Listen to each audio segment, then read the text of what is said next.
Okay, this is a profound sales lesson from an unlikely source, a child psychologist. So imagine the scenario. You see your 5-year-old son push your 4-year-old daughter, and you say to your son, you just got a 5-minute timeout, buddy.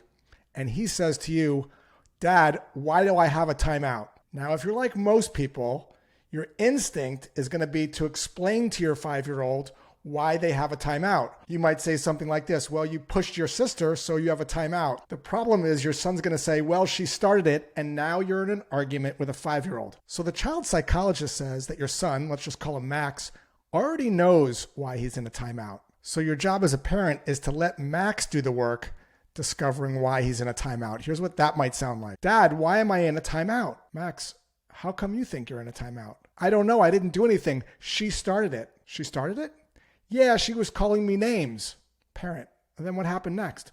Well, I pushed her. So Max, you know about the 5-minute timeout pushing rule. It sounds like you broke it. I did, but I shouldn't get a timeout. Parent.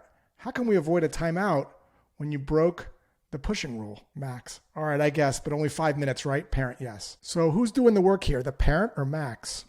Max is doing the heavy lifting. Max is solving his own problem. You can use this same approach when you're selling. Imagine that you're sensing that your prospect has some concerns that they're not voicing. You could simply say to your prospect, it seems like you've got some concerns about moving forward. And the prospect might say, well, actually I do. I'm skeptical that a tool can handle our commission problems. And then you might say, do you have any other concerns? And your prospect might say, actually, I do. I'm also concerned about implementation. And then you might say, anything else? And they might say, no, those are the two big things. And then you can go back to that first one and say, let's talk about that first one first. It seems like there's some things that you're skeptical about. And then imagine the prospect unloading about how complex their commission plans are.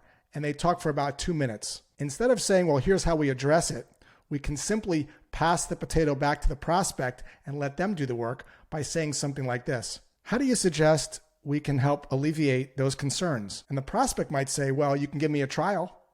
Anything else we could do? Well, you can give me a demo, but using our commission rules. And so we could see if your software can handle it. And now as a salesperson, you could say, that's a great idea. Let's set that up. Again, who's doing the work here? The salesperson or the prospect? Just like 5-year-old Max, your prospects can oftentimes solve the problem better than you can. The shift from being a solver to being a listener. Why does this matter? People don't buy because they understand you.